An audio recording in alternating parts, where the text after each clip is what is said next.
For those of you joining us, this is 8.9, but episode 9.2. 9.2. Crazy, right? Isn't that amazing? Yeah. So we have spent the first 25 minutes this morning talking about delving into, going into deeper with our human protagonist, who we're currently calling Sam.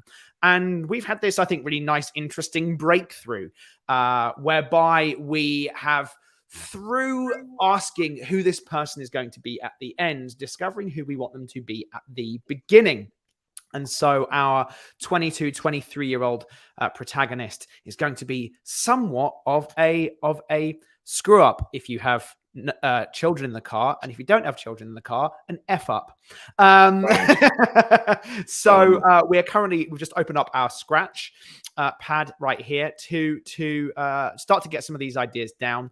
We're not doing a full character bio, but we are going to just delve into some ideas into who this person is and why they are the way they are.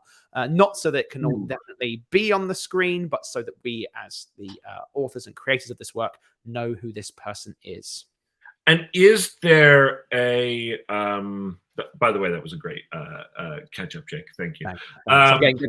I'm getting good at these. You're getting really good at the catch ups. So the what I was just thinking is there's a moment, it's just a moment that's coming to me, right? Whereby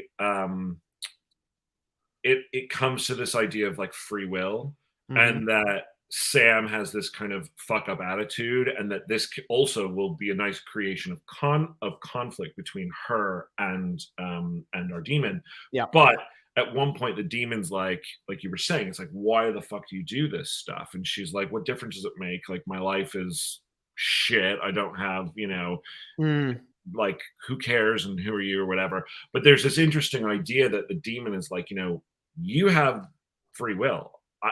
The demon doesn't even think that she does. And then learns that actually I like she that does too. Yeah, totally. Like they both, again. What difference does it make? Like, everything's a choice. I know it doesn't feel like it, but everything you do in your life is a choice, and there are consequences to those choices. Yes. Yes. So why you don't feel like you're in control, you actually are. What was the thing that I tweeted? So I read a really nice thing last week, which I tweeted out, which was we are all a product of our choices, but only the successful are willing to admit it. Interesting. Interesting. So, all right, let's talk about how she became a fuck up then. Why is she totally. What is her upbringing in terms of, I think what's interesting is that she may think, and in fact, there's like a cool moment. There's a cool moment where she goes, no, when she learns she's supposed to be the Antichrist, there's also a moment whereby she could be like, well, that fucking makes sense. Yeah, totally. It's like she could think that she was born a fuck up and would always be a fuck up because maybe she was told that her whole life. Yeah. And thus became a fuck up. And yet at the same time, and this also could go into this conflict between her and the demon of going, you're human. You could have been whatever you wanted to be. You have free will. I was born a fucking demon. I didn't have a choice. Right. Like demons are demons. Yeah. And then, again, it's like conflict. Sam going, oh, you didn't have a choice. And yet, what have you been doing for the last 100 years? Right. Feels like you had a choice to me. Totally. Yeah. And like this kind of idea and this conflict between the two of them of both of them realizing maybe we had more choice in this than we thought we did. That's interesting. I like that. I like that. Yeah. So, like, if she comes from a house or comes from the belief, for some reason, that she was born a fuck up. Yes. Yes. And is that because she was in a bad situation? Like, I'm imagining right now. A girl whose mom died and was raised brought up by her drinking father, or stepdad, you know. Never wanted her and Yeah. looked at her like a burden and just always Totally. She's continuously made her feel like bad Cinderella. Yeah, totally. Bad Cinderella. But yeah, like in the sense of like, you know, mom died and she got dropped on dad's doorstep, basically. Totally. You know, again, and I think we are in some small town somewhere, as we've talked about. We're in the middle of both are in small towns. Do we think? I mean, maybe I'm totally fine with that. We at the moment have Charlize living just outside a small town. It should not be the same one. Oh no, absolutely, yeah. So I mean, here's the thing. Either one. Because I think changing the environment wouldn't be a bad thing. And I know it raises, you know, things like budgetary concerns, but let's focus on the story for the moment. Yeah. Like if she lived in, just going to use an example. Charlize was living in what? Sam lives in Portland. She lives in Portland. Yeah, I've decided. Just because. So you're saying Charlize lives where? I was going to say, you know, Charlize lives in a cabin in Big Bear and Sam lives in LA. You know, it's like, or even maybe it's even further away. Yeah, it could be further away. I mean, again, I don't live in Colorado, and then you know, but Sam lives in Portland. I mean, that's actually fine. Yeah. So grew up in Portland. Why not? Let's choose. Why not right now? Jake knows Portland. He can write Portland well. That's right. I live 20 minutes away from Portland. I live in Washington, so I can see Portland when I walk my dogs. So she grew up in Portland. Now, I'm going to say that in this, you know, Dad was probably a. Plus, it feels right that the Antichrist comes from Portland. That's great. That's awesome. So Dad was a drunk and made her feel unwanted and like essentially like a loser / fuck up her entire childhood. So there's a line of dialogue. I think we actually used that line of dialogue in the opening when the Gabriel character goes to Charlize and says, "We know where she is. Where is she? She's in Portland." Of course, the Antichrist comes from Portland. Just gonna write that. So this is why a scratch pad is really great, guys. Sometimes it's hard to search through, but like when you have like a moment or something, it's like just write it down. You know.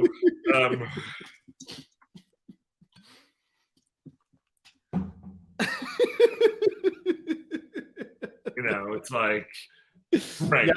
That's what this document is. It's just a series of broad ideas. Ideas. And then what you'll see, and we'll get there eventually. Although I gotta say, we're only in like hour 9 here. And so we're cruising on this. We are. But eventually we're gonna take all of this work and we're gonna put it into an outline. Yes. And we'll be searching through this document as and when we need it. Completely. What's fascinating is that just by writing something down, it kind of sticks better. So sometimes we'll have this whole scratch pad and we won't even need to go back to it. Yeah, absolutely right. We'll it's true. Remember everything that we wrote. Yeah. There's something about the act of putting something in a document that actually makes it kind of. Whereas if you just have it in your brain, you forget it. It's a very interesting point, isn't it? I wonder what the science is behind that. There is. Hey, any scientists out there? Tell us. Why does this happen? Things that are written down, even if you don't look at them again. Right. So, all right. So Dad was drunk, made her feel. Did anything happen in her childhood that? I mean, was he abusive, and not in a sexual way? I don't think we need to go there. But was he violent? Was he emotionally abusive? You know. I mean, I think it's with Dad. I think it should just be emotional. I think so too. Yeah. But I'm wondering more in terms of her growth through her teen years into now what is going to be her early 20s. She was one of the kids who'd good. There's a great bunch of spammy comments. Hooray! I think she was like the girl who or the teen, not the girl, the teen who quote unquote fell in with the wrong crowd, who you know, found the guy who wasn't great for her, who I mean, she definitely, I think, is well. she's the girl smoking pot in you know, the car in the absolutely completely you know, right. Yes. and skipping school. Absolutely. Or, you know, it's that in a bank parking lot. It's like that's where we used to do it. And she's like, you know, skipping school, etc. But I guess my question though is, what was the escalation from that? How can we? I mean, we can definitely do things like, you know, shoplifting, and maybe she did, you know, got arrested in her yeah, like she's not like she didn't do hard time. She didn't do hard time. She got some, she's got a little record, you know, but she's not like, she's not a criminal. Did she have, like, you know, a DUI? She is there this idea that she can't hold down a job now? I mean, totally. I absolutely think that's the case. And it's interesting, isn't it? Because you kind of go, she's like, I'm not in control of my life, da, da, da, da. And ultimately the demon's like, you are, you just don't realize it. I guess that thing I'm playing earlier. Right? So again, she's a person. She's a Lost Souls. Nah, it's not a good movie. It's not a good movie title. No, we do need to come up with a title though. We do. Titles are important. And they can be hard. Yeah. So far, this is the untitled 48 Hours with the Demon project.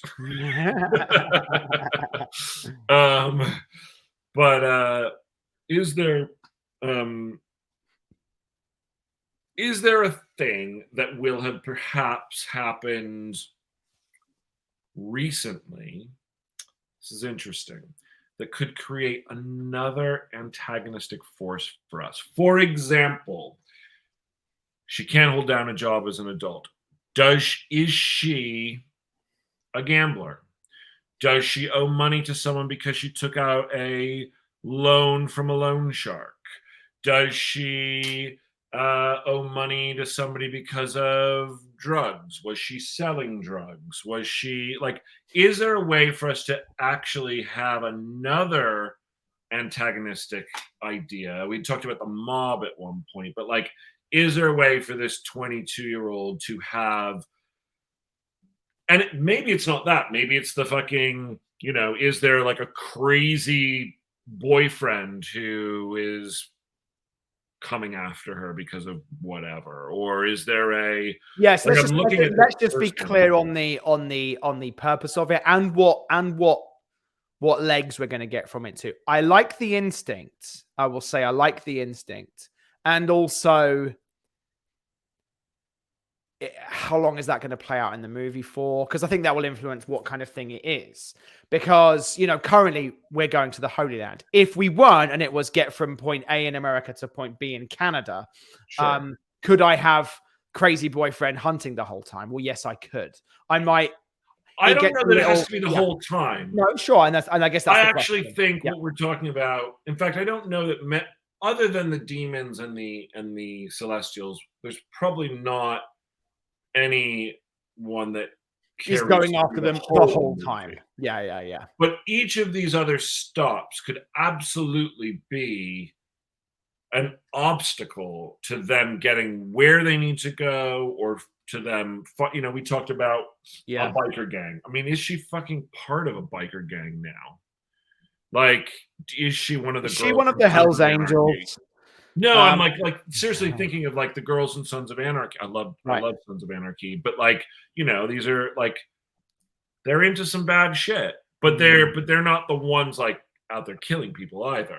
And they don't really feel like they have much control in their lives. They're very much controlled by the men in the game. Yeah, I'm not. I haven't seen that much of Sons of Anarchy, so I don't have an understanding of that. But if I were to say I am part of a biker gang, it feels very, as you were talking about John Connor earlier, the version of John Connor at the beginning, and I get that he's a teenage boy in that, and so I do fit. But there's just something that just feels like you're just a total fuck up. You're just a screw up in your life. But Whereas, what happens to him if the Terminator never showed up and he grew up to be 22, 24, 26? Where does John Connor's life go from that moment where we see him getting in trouble with the cops, driving illegally, flicking off his foster parents? Who does that person grow up to be? Because that's really what we're talking about. Yeah, it is. Yeah, it is. Sam is the 24-year-old version of that fuck up kid. Yeah. I mean, it's funny. I don't see John Connor growing up to be part of a biker gang. Because again, there feels like something, and I know you've seen more Sons of Anarchy than I have, that feels like, oh, I found my people and I'm part of a gang. That feels very something. Again, it's like I am part of a group of people that is doing something. And I don't know if I agree that there is that I think that's part of the allure to gangs as in general, is that you find a community that you feel like you belong in. Yeah. So maybe that's not the right answer, but I will say the question still stands. Who does John Connor become yes, totally. in their 20s? And also, is there a way to use that to create another obstacle to her life? Whether it's an Act 1 obstacle or whether it's an obstacle on the journey that they're going to go on. Let's pause and answer this question from Chris. Hey, Chris. Chris says, hey, guys. He actually says, hi, guys. I may have missed this in an earlier vid, but did you create a log line prior to starting, or do you tend to do that at some other point in the process? Same with titles. Is that just not important to you initially, even for inspiration? Thanks. It's a good question. It really depends on the project. I would say sometimes the title is part of the initial conceptual idea. In fact, I think we called the princess from like moment day 1. 2. Totally. Yes, absolutely. That was just part of it. Whereas for Winter's Night, which was our first spec that we sold in 2014, we didn't know that title until we were about to go out on sale. I think it was like the week before we finally landed on that one. We kept shooting titles over to the producer consistently. We couldn't find the right title. We knew that in that particular case, we were like, okay, this is the origin story of Santa Claus, but told as a Viking action adventure in the vein of Pirates of the Caribbean. The words Santa Claus, we were like, they can't be in this title. And yet, what do you call it? And it took us months and months and months. But it's funny, wasn't it? Because if you remember the original title of that, as we're working on it, was The Night Before Christmas. Yes. Like KNIGHT. Yes. And originally in those drafts, he was a knight. And not a Viking. And so it made sense. But but with log lines as well, I think that's interesting. With this, we haven't gone into it with a log line first. No. Like a specific log line. But the idea itself has become a bit of a... But it was interesting. Last week, we were pitching our manager this idea. And like, I fumbled through it. And I was like, I know it sounds a bit crap, but trust us, it's going to be great. I wasn't able to give him the concise idea. So don't get me wrong. It is helpful when you are discussing it with people. Or again, even when you are just at the idea phase and you are sharing it amongst perhaps your close, creative friends. Hey, can I just pitch you an idea? Sure. And is it helpful to have that log line done? It can be if you're looking for feedback on that idea. I think it does. It does help for all of those things, but I also think that log lines can vary significantly, and sometimes you don't even need what one might consider a traditional log line if you just know exactly what the movie is. Sure. In a very kind of high concept, clean idea way. I think for at this stage, I don't know that a logline would help us move forward unless we were wanting to talk about it with other people. Mhm. But I do think we're at the point where we could write a logline. Yes, And I agreed feel to. like we've broken enough of the story at this point where we could spend maybe an episode or half an episode going, "Hey, how are we going to make a logline out of this?" And I I think that think would be it's valuable. a very interesting Um, episode because again, it's really trial and error each time. yeah, It rarely comes quickly, and you can work. I mean, honestly, we could spend easily an hour coming up with the best the best version. line.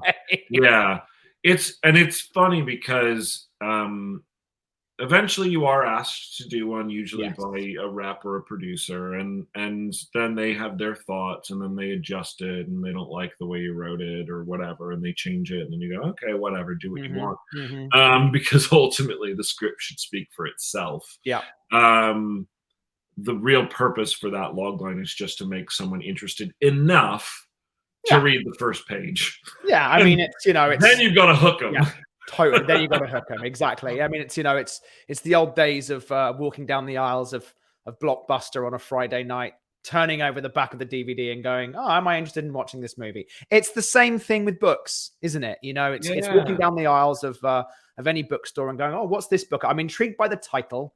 Again, importance of having a good title. Let me turn it over and look at the back and go, is this interesting to me? So I would say anyway, to answer Chris's question really Yes. concisely, the Yes. answer is no, you did not miss either of those things. Yep. And also, while sometimes they come to us very quickly and very easily, we don't usually feel the need for them at this stage, even for inspiration, because I think the story and the characters will end up leading us to the best Yes. logline and title. Absolutely. There you Yeah.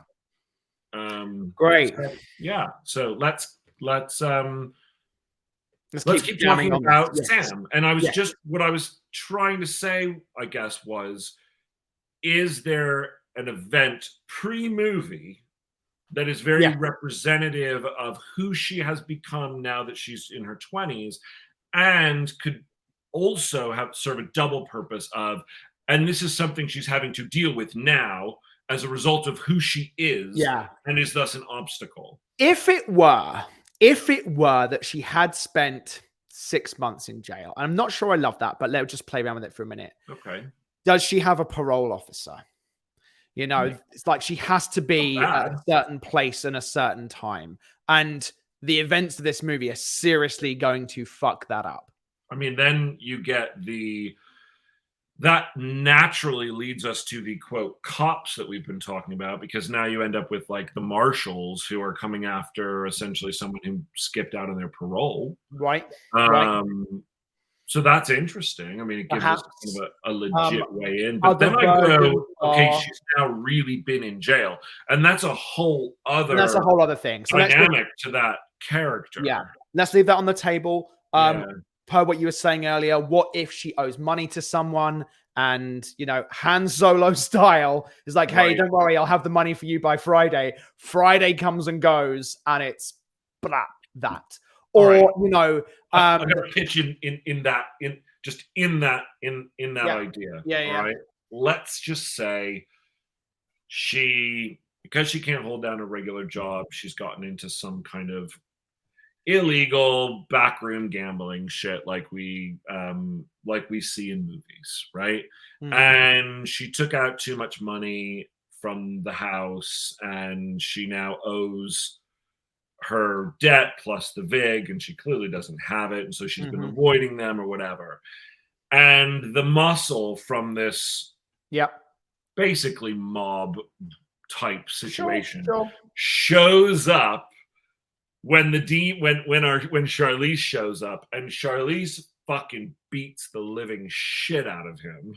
Mm, And now they don't know that that's a demon or whatever. They just yeah, think she's trying to skip town and has muscle. totally. And now they are fucking wanting to like go and get her and Yep. do what mobsters You do to know, people who don't pay their debt. I prefer that version over having been in jail. Yeah, me too. I Me too. think, I think. Because again, having gone to jail feels like not It's extreme, almost too but much. it's almost It's too too much. much. Yeah. But I think she can, I think of Jessica Chastain Totally. in that Yeah. movie where she was Yeah. like the poker player. Totally. She plays poker in backroom, private games, and is in debt. Yeah, and again, these aren't like high stakes. It's like the pot's $2,000, but she doesn't have fucking $2,000. You know what I mean? It's like, Yeah, but it doesn't have to be. Yeah. I mean, I don't know. Like, I mean, I'm not talking about millions, but I don't think it would be I don't think it would be out of the realm of possibility to have her in debt $50,000 to the house. I mean, I think the higher the amount of money that she is in debt, the more likely they are to come. Here's my worry about it. And again, it comes to that very first conversation we were having, and it's just about how normal is this normal person? How do I relate to that idea? Now, I relate to the idea of owing people money. I can understand that, but can I understand and really feel owing $50,000 because I'm a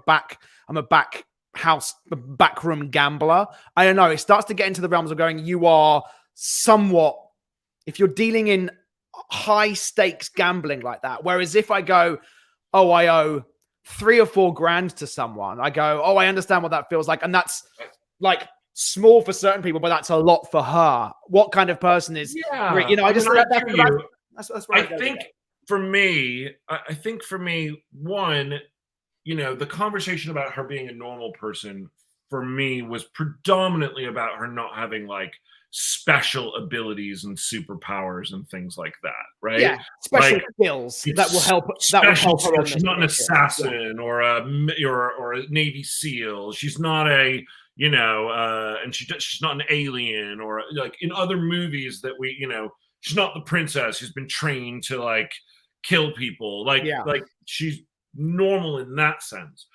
But I don't think normal equals boring. And I think and it doesn't mean, characters in movies, while they can be relatable, especially in movies like this, it's always somewhat heightened. I mean, you don't go into Rounders and go, I can't relate to these people. No, of course you don't.